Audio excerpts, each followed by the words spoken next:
Good evening, campers, dreamers, and babysitters. And yes, we are about a week past the season finale of True Detective Night Country dropping on HBO. Yes, we've all had a week to sit back, digest it, really see kind of where our thoughts lie with it. And I got to say, it has been a very interesting week to kind of watch the reactions. Now, there's been a lot of positivity. There has even been a lot of negativity. We have previous writers and creators speaking out. We have season 5 being announced. And really, I just want to put my stamp on this, giving you guys my full in depth review of not only season 4, but just letting you know where I stand with this series as a whole. Because, yeah, I have been a huge True Detective fan for a long time, and this gives me an excuse to kind of start talking about it. Now, I do plan on doing at least an in-depth review on season 1, maybe like in a video essay style where we talk about the meanings, all the good stuff within that, the acting, how it all came together.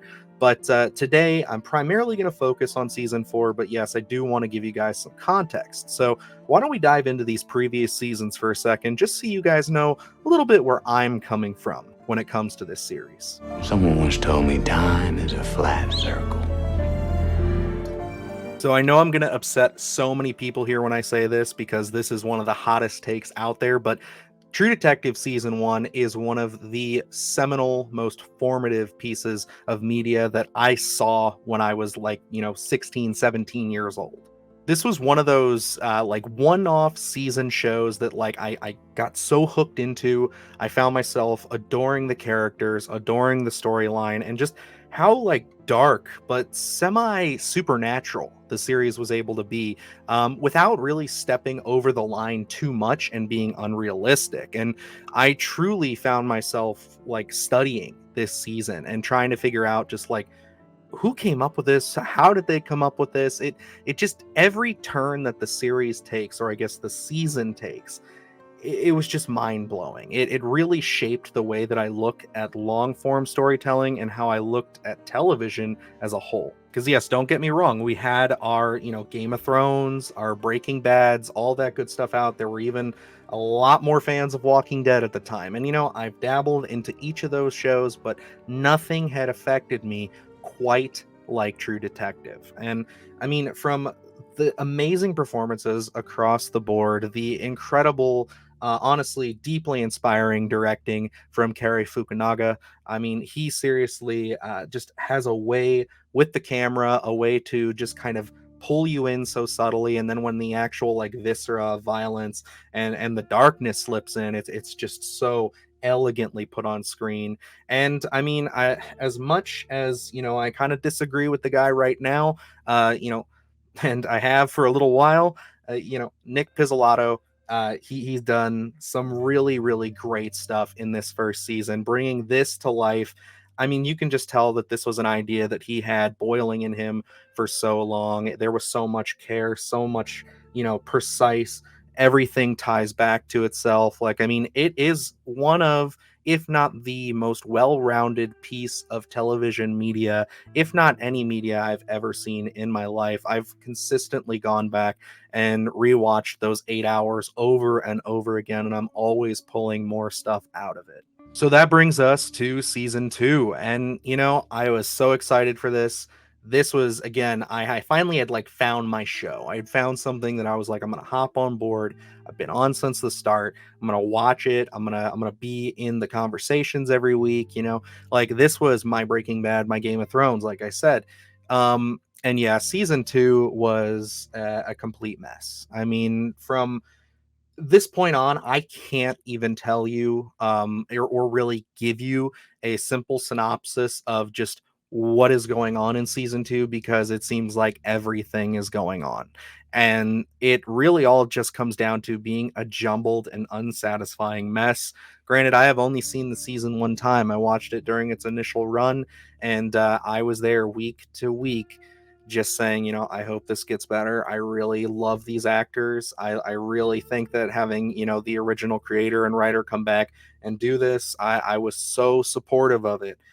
And yeah, by the end of it, I just sat there shaking my head like many of you and just said, oh man, this is like the exact opposite of what we got from the first season. And not to dive too deeply into it, but I mean, I think the biggest thing that I can throw at season 2 is that it decided to lean more into the complexity angle of True Detective, which we'll dive into a little bit more when we talk about season 4 here. But they just decided to go way too far on the we are this hip new detective show that is complex. We are not just straightforward, Law and Order style. We're going to basically take you on a ride of your life and make everything so fine detailed and fine everything, but it's just you lose everything with the characters. You lose relatable characters. Some of them feel very paper thin. Some of them, their motivations are so unclear.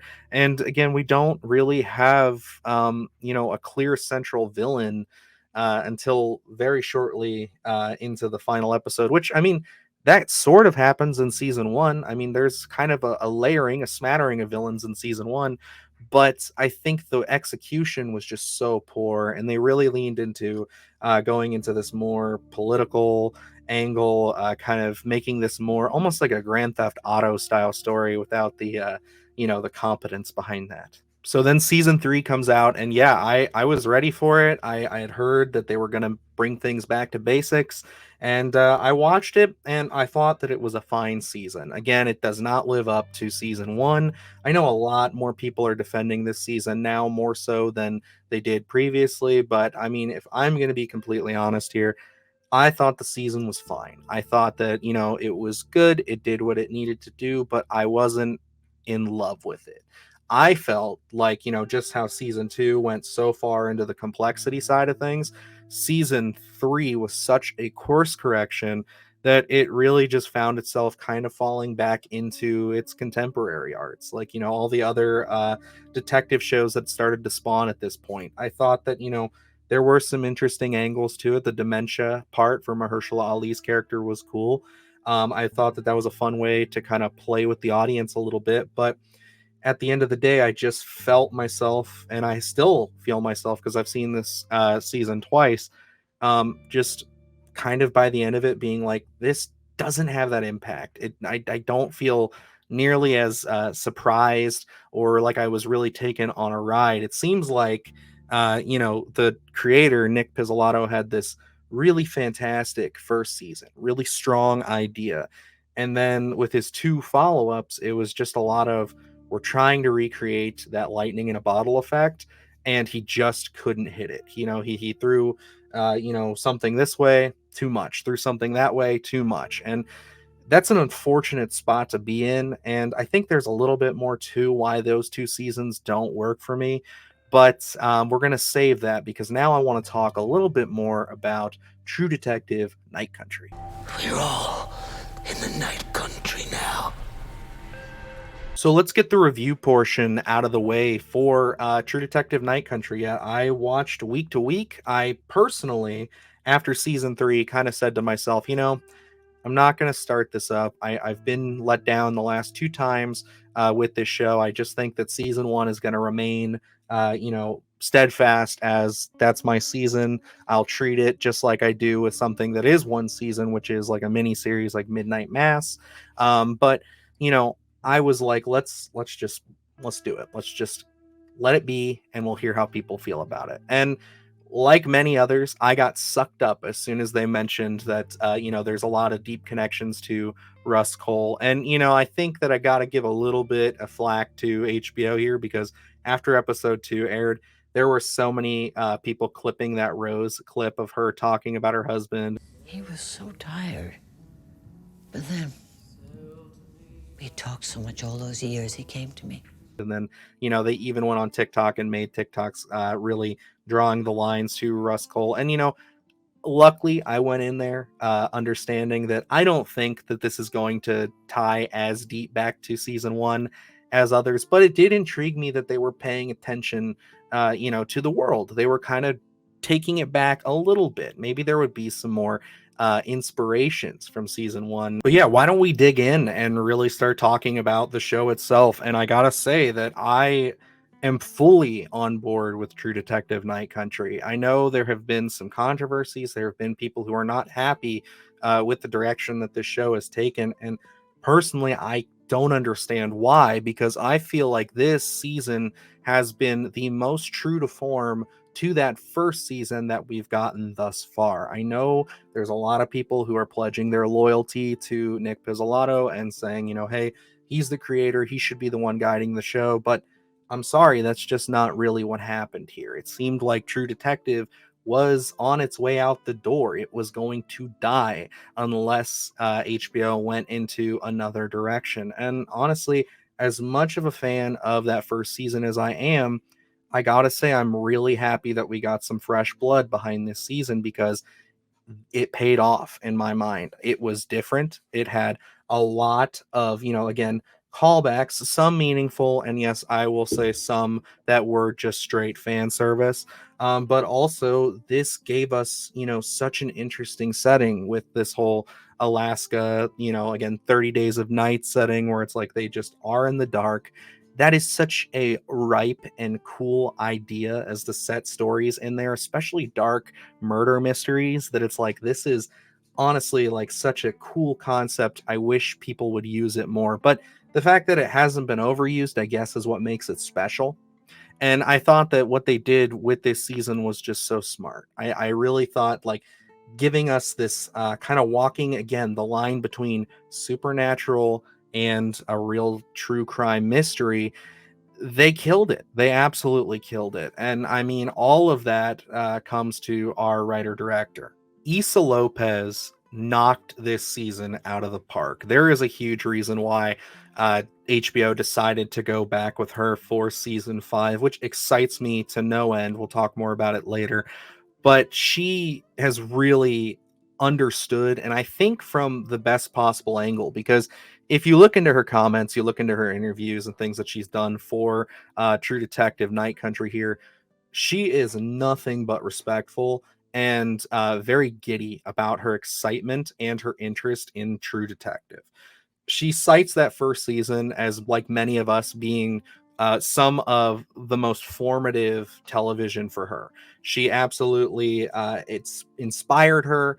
It has brought so much of this kind of darkness to the work that she's done in the director's chair, which I have not seen it. Luke has been telling me to watch it for so long, and I definitely will.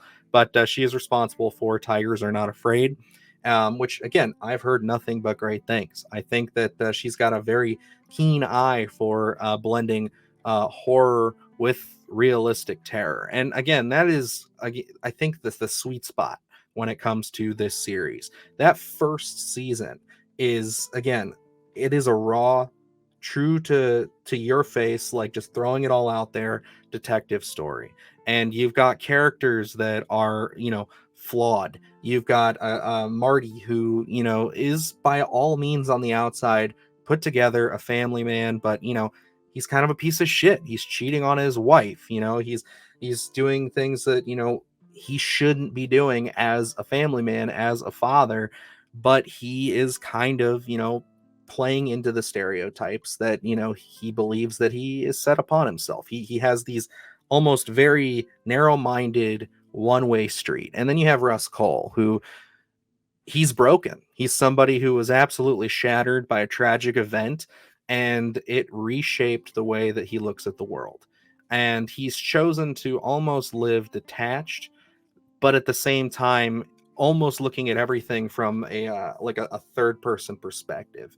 Instead of living life, he's studying it. He's looking into why things are the way they are, why people believe we are the way we are, and he's choosing to look at everything from an analytical standpoint. Again, that's why they call him the tax man, because he walks around taking massive amounts of notes, sketches, things like that detectives very rarely do in real life. And I know so many people identify and love Russ Cole. Honestly, if you think that that is your personality, please go get help, because Russ is not a good person, and Russ is not a person with his head straight on. But again, that's why he is, a great detective.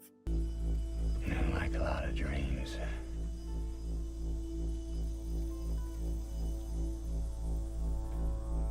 They monster at the end of it. Another huge component that was absolutely nailed in Night Country is the detectives. I mean, you look at these series or these seasons, they have all-star casts. I mean, I think that obviously the pinnacle being Matthew McConaughey and Woody Harrelson from the first season. I honestly have got to say that Jodie Foster and Callie Reis are up there for me. I don't think they surpass them by any stretch of the imagination, but I love the dynamic between these two and the fact that, again, this series is diving into the fact that these two are not good people. I think that Navarro is a little bit closer to the light side of being just, doing the right thing, as opposed to Liz Danvers. Oh my God, I can't even say her name right, but Liz Danvers is a piece of shit. Like, she is a terrible person. She's essentially punishing herself for a tragic accident that happened in her life, something that she had no control over, and now she needs absolute control. And you watch this person who really doesn't seem like they're very happy, nor that they want to do anything useful for anybody throughout this season other than their job, other than keep order. And they're very cold. They're very, like, hey, I'm going to do what I need to do to keep things in order. And I'm going to take this case on to prove you wrong. Not necessarily that they want to, solve the murder at first. It's more of like an ego thing. And, that is, again, just such a really interesting take for these detectives, especially them being both female detectives, because I know that's been a huge thing online. People calling the show woke and people saying that, oh, they've ruined it. It's all about woman power, hear me roar. It's like, dude, no, these are actual human beings. Like, they're both fucked up. They both got fucked up families and they've got a messed up past. And you're watching them not only deal with those traumas, but try to solve this murder. These are not like good people. The only real like good people you kind of see throughout this show are, I would say, Peter Pryor. He's a decent guy. Like, he's really trying to learn and do his best. And then Leah Danvers. I mean, they're the most innocent. Even Rose Agnew, who we love. Everybody loves Rose. She's fucking hiding bodies in the ice. I mean, it's one of those things where this is really down and dirty. Like, these people are flawed, and again, that is a huge element to True Detective. That is why we love these characters, and that is why that first season sticks out to you, because both characters at the end of the day are bad men. But as they say in the show, the world needs bad men, and just like that, the world needs bad women. I don't think it really comes down to gender at all, honestly. The world needs bad people sometimes, because sometimes if you have a bad person who's willing to get their hands dirty, but ultimately for the greater good and ultimately to seek justice, sometimes that has to happen. And that's one of my favorite elements of the show, and that's a huge piece to why Night Country works for me. I'm giving John Hawkes his kind of own little segment here just because I'm a fan of John Hawkes. I think that he does a wonderful job in front of and behind the camera. But I think that, honestly, his character was one of those characters that just flip-flopped for me the entire season. And it's all great stuff. It's all stuff that I liked. But there are so many times with Hank Pryor that you'll sit there and you'll be like, what a garbage, what a D-bag, I don't like this guy. He's not really helping anybody. And then you kind of understand why he is the way he is. And then you watch him try to kind of be better, kind of try to move past certain things, only for his whole life to kind of get sucked back in and him having to kind of take orders from the top just to maybe get into a position that, he was gypped out of by Liz Danvers. And I think that that scene in the second to last episode, in episode 5, between him, Peter, and Liz is seriously one of the most intense scenes in the entire season. And I'm still shocked by the end of it. Like, just where it sits, it's one of those that just really, I was rocked by the end of that, and it was one of those where I'm like, damn it, why do I have to wait another 7 days to get this resolution? Remember that.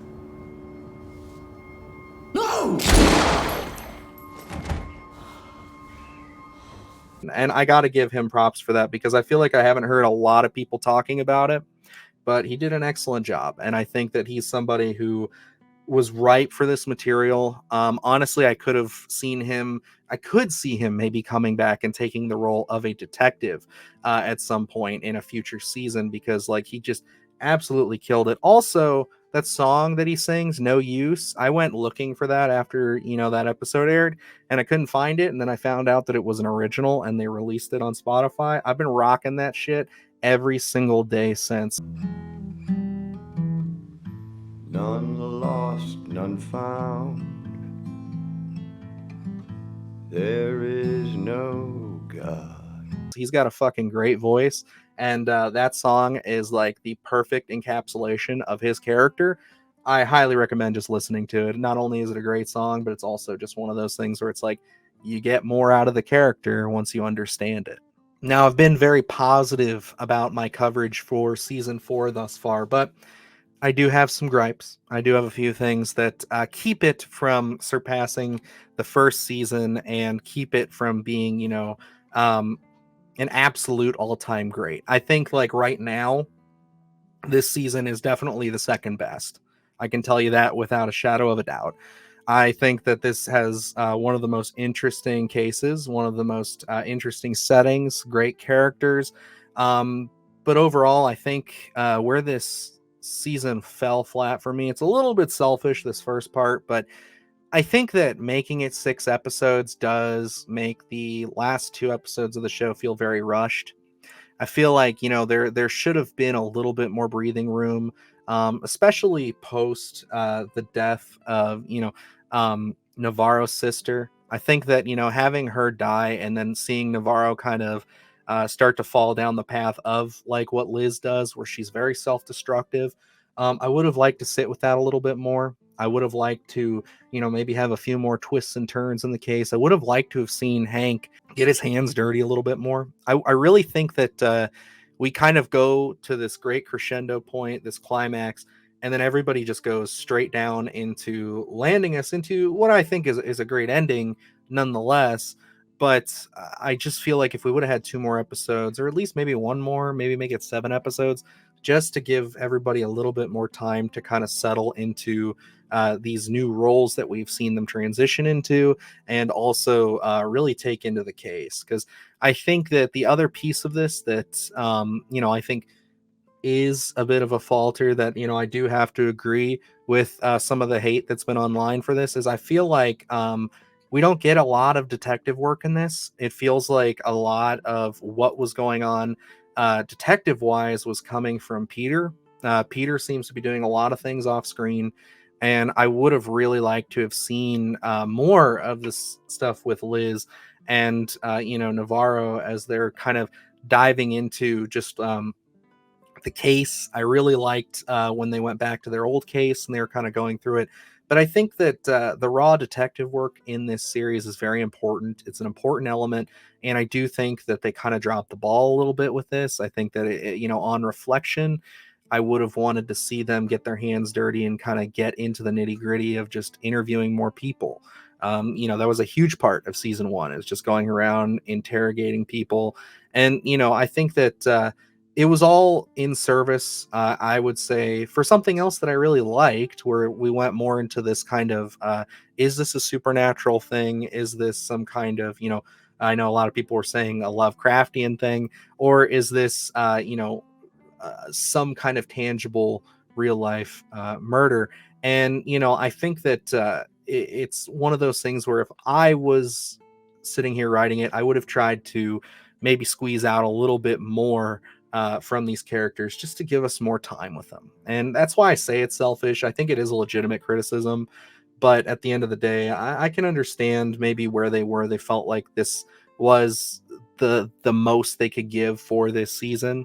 I think they could have done a little bit more, but yeah, I think that this was definitely a part that I found lacking. And I will say that I do find the very final moments of the show, the wrap up portion of this, um, ends again, and I think this is another part of why I wasn't huge on season 3 all that much, is it does end a little bit more positively. I think that season 1 ends positively, but I felt like for what this was, for what all that had happened, I think that I wanted to see a little bit more of this whole event affecting everybody, and not just our main characters but the town.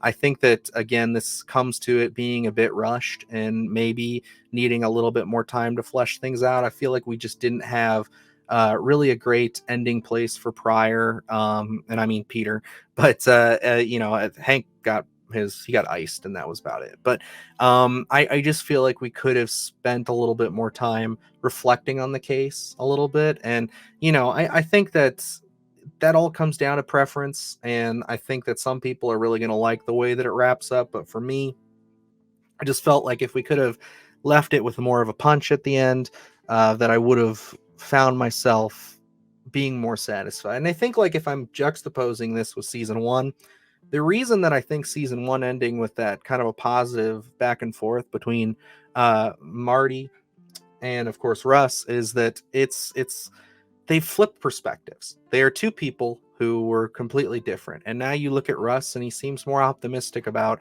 life and what's going forward with him, as to where Marty feels like he's lived through and seen some shit that has changed him and made him look at the world not as black and white, not as simple anymore.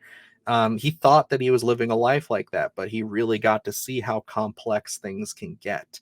And I think that they have that kind of the false, they solve the case, as opposed to where this one, where they try to tell him, oh no, there was just a freak storm event. Nobody believed that.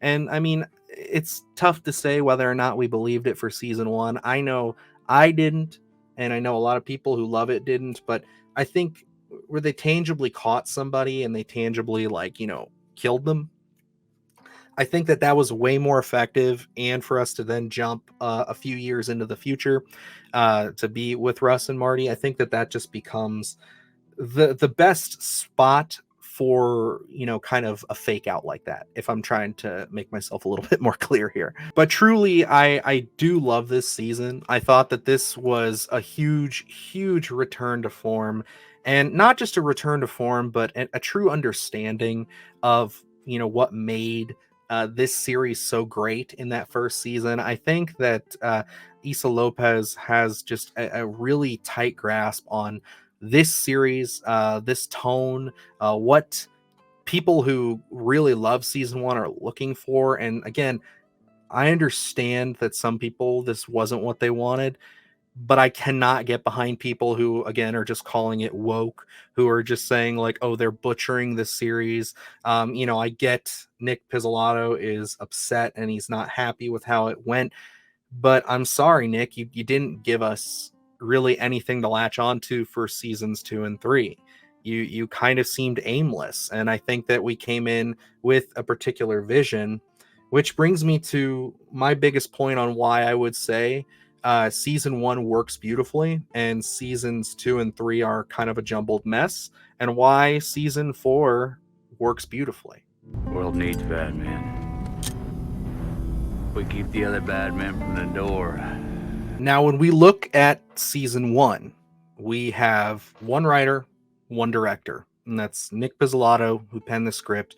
He brought everything forward, and Cary Fukunaga. One director, one singular vision, getting us through 8 episodes. And I know that television swaps directors and even swaps, writers opposed from showrunners and creators all the time. The problem with this show, is that this is a very cinematic show. This is a very complex show when it comes to structuring what is, at the end of the day, a very simple mystery, but giving it layers upon layers of reasons to kind of think twice or turn left when you should turn right. And I think when you mix in too many cooks in the kitchen, especially when it comes to an important job like directing, you start to lose the tonality, the consistency, and ultimately you've got a lot of mixed results. And I think that, I'm not far off by saying this, and I think that I can confidently say this because just look at the comparison between, season 1 being a singular director to then we go right into season 2, which everyone can agree is the weakest season of the 4. And you've got multiple directors. I think there's like maybe 4 separate directors across these episodes, maybe more. I only did some brief research on that. And then if you look at, season 3, you've got a great director who is plastered all over it with Jeremy Saulnier, who I love, but he only directs 2 episodes. Nick Pizzolatto directs a few episodes in that. And yeah, it's just there isn't a tonally consistent vision. Now let's jump back to True Detective Night Country, which is Issa Lopez for 6 episodes. You have complete tonal consistency. You have complete consistency with our characters. You have, an absolutely like spot on. This is just as effective from episode 1 as it is to the final 6th episode. Exactly how season 1 felt. Like everything feels in tandem. It doesn't feel like, we jump from episode to episode and there's kind of a mess. And I know I used them as examples, but like here's another great one. There are some episodes of The Walking Dead that are really dark and really hit and are just very much what I'm looking for in that show. And then there are episodes of that series that just feel like we're just getting by. We're just moving on until we get to the mid-season and the season finale. Now, I know that show is not great. I know that it has gone from the first season, again, being a singular vision, Frank Darabont. It's excellent. We're working into it, to then we get too many cooks in the kitchen and it gets messy short thereafter. But then you have successful shows like Breaking Bad, which are able to kind of foster a very consistent tone, with even some episodes feeling a little bit different throughout. And that's okay because you have a great showrunner like Vince Gilligan on there who is shepherding it. And I just think that, Nick Pizzolatto, although can be coined a strong writer, not a strong director and not a strong showrunner. It's clear that he cracks under pressure. It's clear that he just kind of really put a lot of passion into that first season. And then I think, and I don't really blame him for this isn't me shitting on Nick Pizzolatto. I think that the pressure of trying to live up to your own work with how universally loved that first season was absolutely is a reason why season 2 tanked. And then feeling like you have to kind of, course correct and play it very safe is why season 3 is kind of a mixed bag for people. Some people love it. Some people like me didn't love it so much. At the end of the day here, I can say that I truly, in my heart of hearts, believe that True Detective Night Country has saved this series, because there has not been this much interest in this season since, episode 1 of season 2, when everybody and then some were on board, and it just quickly tanked after. Whether you loved this season or you hate it, you cannot deny, no matter how much you want to call this shit woke, no matter how much you want to call this shit like the worst thing to happen to television, I'm sorry, but like it's literally just saved a show that you were just saying you absolutely adored. So they've had record high ratings. They have had, more positivity brought back to the True Detective name. And I'm sorry, whether it's loyalty or, again, whether you're just kind of been eaten up and swallowed up by this, political stance of like, if it's made by Disney or it's got female characters or, whatever, if it's not the original team, then, it just sucks. Like, I'm sorry. I really am sorry that you live your life like that. But at the end of the day, they've done it. They've saved this series. And I'm very, very excited to see what Issa Lopez brings to a season 5. Now, do I want to see her take on any more after season 5? I'm going to hold my judgment, but I think 2 seasons will be enough. I think that 2 seasons will be enough to really say, hey, you did great. whether season 5 turns out great or not.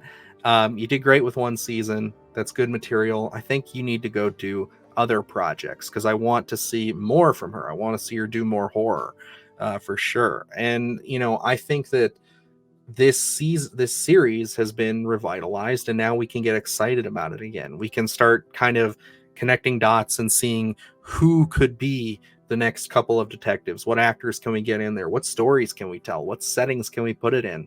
It's truly an endless concept. Like, I mean, you can really start to place people in these, stories and tell interesting, dark crime dramas that set themselves apart from like a Law and Order or any of these other procedural detective shows. And again, mad respect to Nick Pizzolatto for creating the groundwork. And I'm not sitting here saying that he can't come back. I think that the stuff that he's doing online is questionable at best. I haven't really looked into it all that deep, but it is one of those things where it's like, if you're going to start talking shit about it, then you're not really going to be able to build those bridges again. But hey, money talks. If he's got a great idea, that's what I think he should do. I think he should sit down and really take that time again. Give us the quality of season 1. Give us something that will stand it to the test of time. Maybe prove us wrong. Prove the people who love Night Country wrong.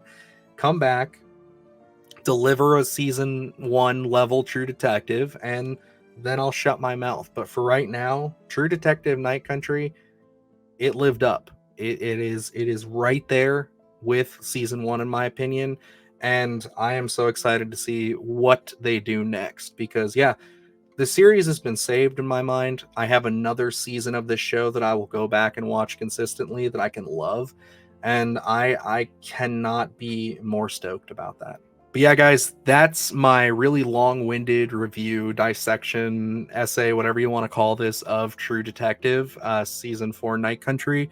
Let me know down below what you guys thought. Definitely, I know there's going to be people who are going to click on this and watch 5 minutes of it and then just say that I am, into the woke propaganda, Disney, whatever the fuck. It doesn't even make any sense anymore, honestly. But I'm excited to talk True Detective with you guys who, stuck with me through this whole thing. Again, thank you. If you're finding our channel for the first time, subscribe.